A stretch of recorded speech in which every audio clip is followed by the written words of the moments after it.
Hello दोस्तों, welcome to बिस्टेक solutions. और आज हम देखेंगे कि जेम के ऊपर रजिस्ट्रेशन कैसे करते हैं। तो चलिए शुरुआत करते हैं। तो जेम पे रजिस्ट्रेशन करने के लिए आपको सबसे पहले यहाँ पे गूगल पे हम डालेंगे जेम रजिस्ट्रेशन।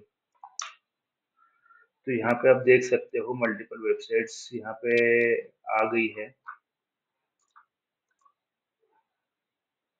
तो सबसे पहले मैं ये कहना चाहूंगा कि जेम के ऊपर रजिस्ट्रेशन करने के लिए आप अगर जेम रजिस्ट्रेशन डालोगे तो बहुत सारी ऐसी वेबसाइट्स आ जाएंगी जो जेम की ऑफिशियल वेबसाइट्स नहीं है।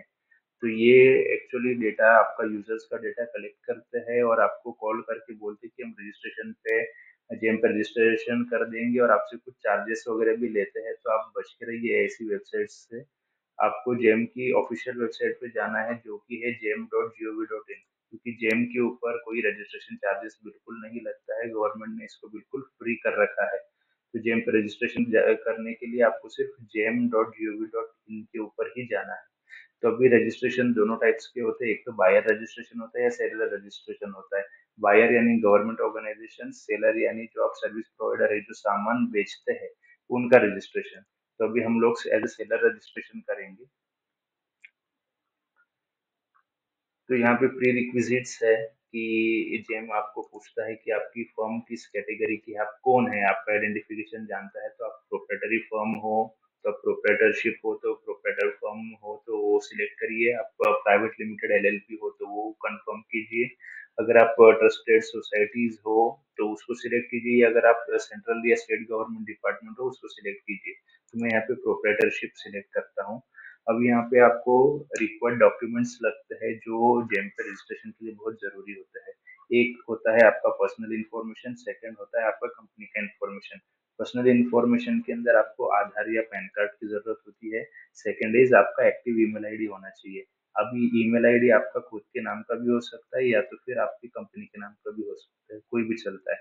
सेकंड थिंग, आपकी कंपनी के रिलेटेड डॉक्यूमेंट्स जैसे पैन हो गया। अगर आपका प्राइवेट लिमिटेड या एलएलपी है तो आपको बिजनेस पैन, कंपनी के नाम, कंपनी का पैन डिटेल्स देनी होगी।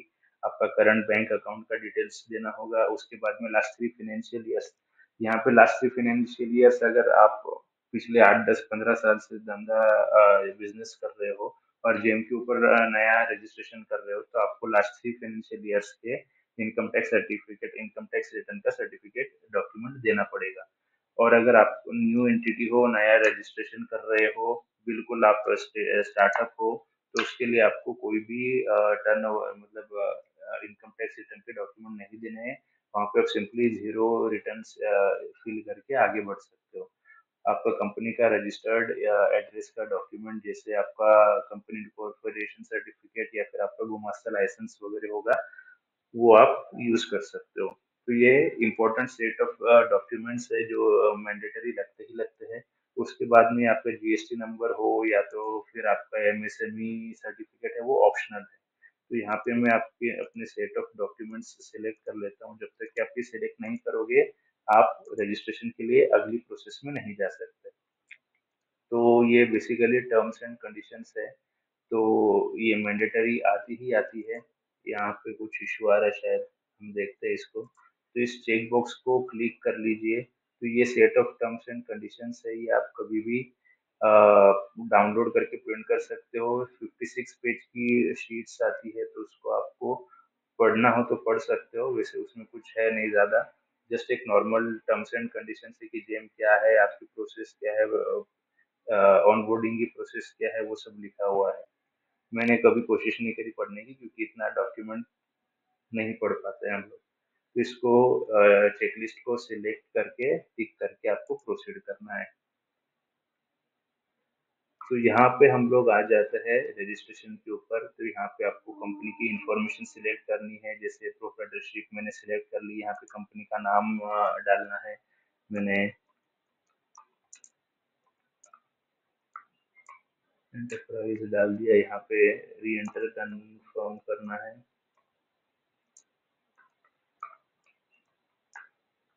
नेक्स्ट करेंगे हम लोग यहाँ पे। अब यहाँ पे हमको पर्सनल वेरिफिकेशन डालना है। हम यहाँ पे पैन कार्ड यूज करते हैं।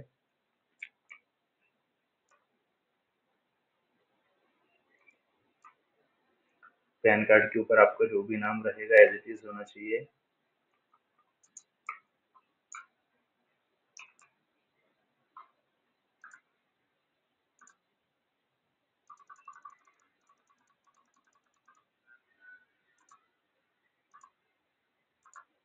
पैन को हम वेरीफाई करेंगे। यहाँ पे वेरिफिकेशन करने के लिए आपको हर जगह पे ओटीपी डालना पड़ेगा।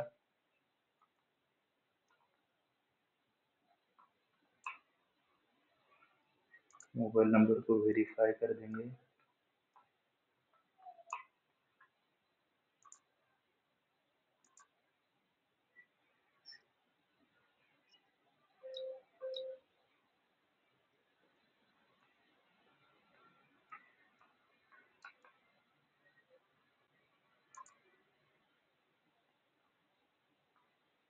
तो यहाँ पे आपका रोल सिलेक्ट करना है कि आप कौन हो।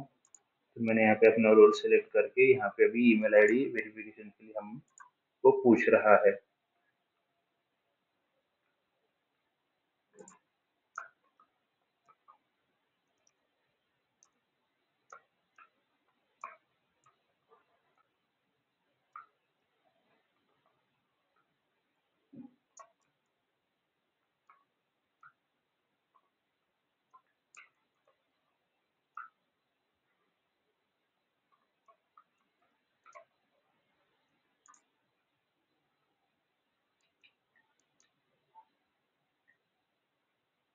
तो यहाँ पे ईमेल आईडी ओटीपी भेजा है ईमेल वेरिफिकेशन के लिए। तो आपका जो रजिस्टर्ड ईमेल आईडी आप यूज करना चाहते हो आप उसको वो डाल के उस ईमेल आईडी पे आपको ओटीपी आएगा। उस ओटीपी को यहाँ पे डाल के आप उसको वैलिडेट कर सकते हो।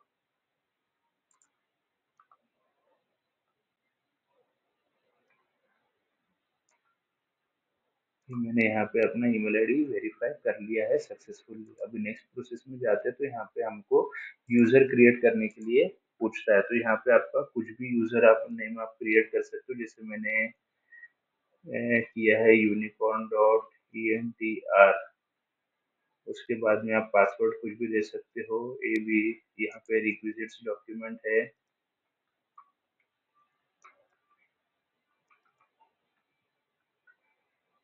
तो यहाँ पे एक आपका 8 कैरेक्टर का कम से कम होना चाहिए पासवर्ड, या 16 कैरेक्टर्स तक के जा सकते हो। उसमें upper lower case numeric special character सब कुछ होना चाहिए। तो यहाँ पे मैंने अपना यूजर नेम और पासवर्ड सेट कर दिया और यहाँ पे मैं जैसे ही क्रिएट अकाउंट पे क्लिक करूंगा तो मेरा अकाउंट क्रिएट हो जाएगा। तो अभी हमने अपना अकाउंट क्रिएट कर दिया है। अभी हम लॉगिन करेंगे हमारे अकाउंट के अंदर। तो लॉगिन करने के लिए जेम पोर्टल की वेबसाइट पे जाएंगे और यहाँ पे लॉगिन होगा उस पे क्लिक करेंगे।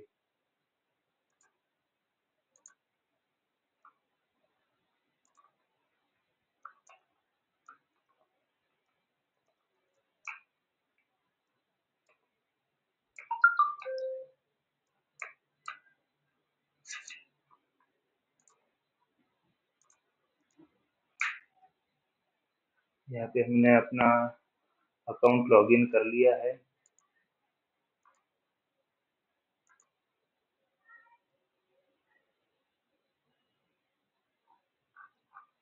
तो यहाँ पे हमने अपना अकाउंट लॉगिन कर लिया है। तो जैसे ही आप लॉगिन करोगे या आप इस पेज पे आ जाओगे, इसके अंदर आपको दिखेगा कि आपने जो प्री रिक्विजिट डॉक्यूमेंट्स एंट्रीज थी वो यहाँ पे आपको आ जाएगी। यहाँ पे जैसे आपने प्रोप्राइटरी फॉर्म सिलेक्ट किया था, बिजनेस ऑर्गेनाइजेशन नेम सिलेक्ट किया था और डेट ऑफ इनकॉर्पोरेशन सिलेक्ट किया था।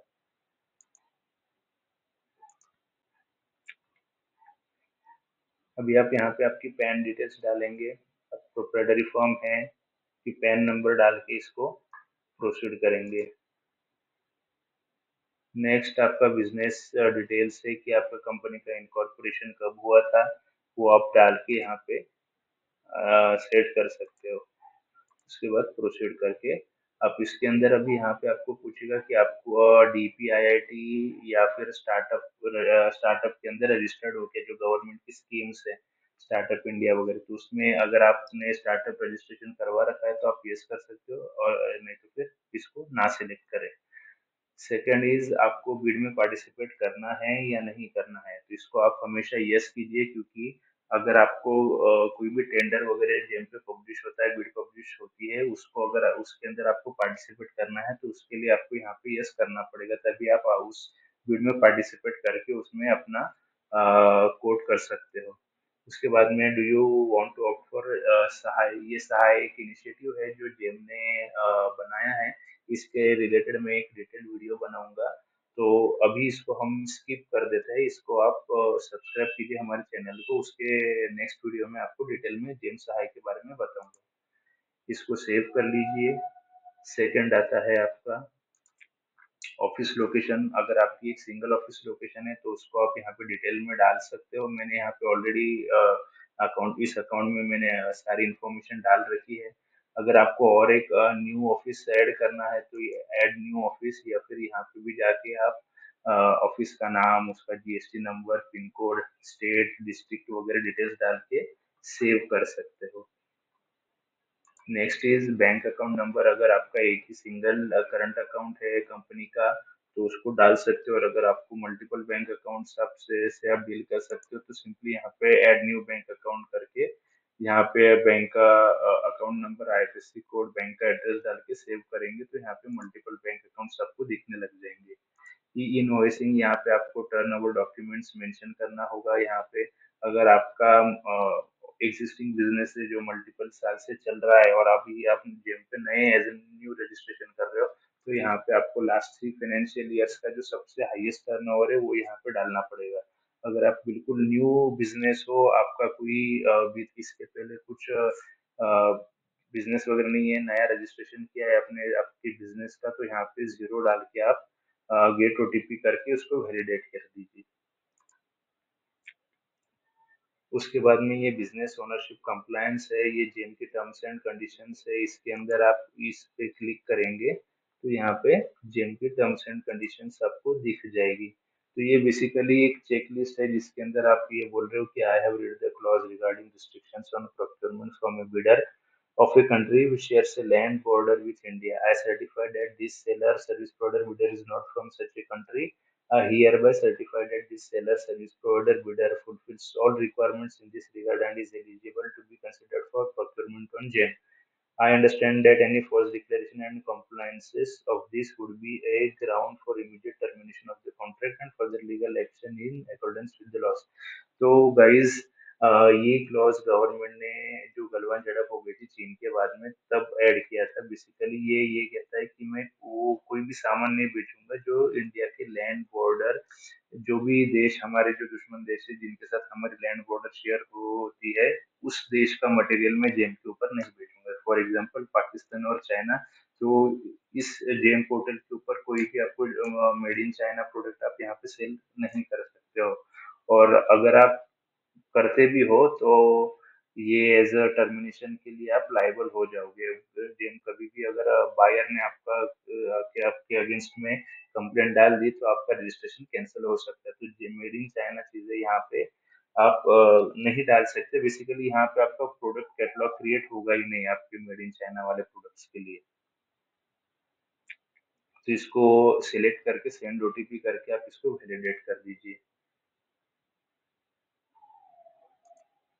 उसके बाद गाइस 10 असेसमेंट्स आता है, तो टैक्स असेसमेंट आता है। तो इसके अंदर आपकी जो आईटीआर की रिटर्न है लास्ट फाइनेंशियल ईयर वो आप ऐड कर सकते हो। और अगर आपके पास नहीं है तो आप बिल्कुल भी ऐड मत करो, क्योंकि आप न्यू एंटिटी हो तो जीरो तो आपका नल ही रहेगा कुछ भी, तो उसके अंदर आपको कुछ भी डालने की जरूरत नहीं है। अब यहाँ पे एमएसएमई सर्टिफिकेट्स है। अगर आपके पास एमएसएमई का सर्टिफिकेट होगा तो यहाँ पे आपका उद्यम नंबर डाल दीजिए, मोबाइल नंबर डाल दीजिए और वेरीफाई कर दीजिए। अभी बहुत सारे लोगों का क्वेरी आता है कि यहाँ पे मोबाइल नंबर डालने के बाद में भी एमएसएमई सर्टिफिकेट वेरीफाई नहीं हो पाता है। तो बेसिकली होता क्या है कि एमएसएमई सर्टिफिकेट पे उन्होंने कोई और नंबर दिया होता है और यहाँ पे अपना जो जेम के ऊपर जो रजिस्टर्ड मोबाइल नंबर रहता है वो यहाँ पे टाइप करके वो वेरीफाई करने जाते हैं, तो इसके लिए नहीं हो पाता है। यहाँ पे आपको वही नंबर डालना है जो आपने उद्यम सर्टिफिकेट के ऊपर डाला था। तो गाइज, ये था हमारा रजिस्ट्रेशन प्रोसेस। तो ये लॉजिस्टिक सर्विस प्रोवाइडर है, अभी यहाँ पे इसकी कोई जरूरत नहीं है। आप जो प्राइवेट वेंडर्स है, डिलीवरी है, शिप रॉकेट है, उनके थ्रू भी आप अपना डिस्पैच कर सकते हो। यहाँ पे इंडिया पोस्ट का ऑप्शन आ रहा था इंटीग्रेट करने के लिए, अदरवाइज कोई जरूरत नहीं होती है। होपफुली आपको ये जेम का रजिस्ट्रेशन डिटेल प्रोसेस का वीडियो अच्छा लगा होगा। अगर आपको ये वीडियो अच्छा लगा होगा तो काइंडली हमारे चैनल को लाइक करें, शेयर करें, सब्सक्राइब करें। आपकी सपोर्ट से ही हम ग्रो करेंगे, और जितना हम ग्रो करेंगे आपके लिए नया नया कंटेंट उतना लेके आ जाएंगे। तो मिलते हैं अपने अगले वीडियो के अंदर। तब तक के लिए बाय बाय, थैंक यू।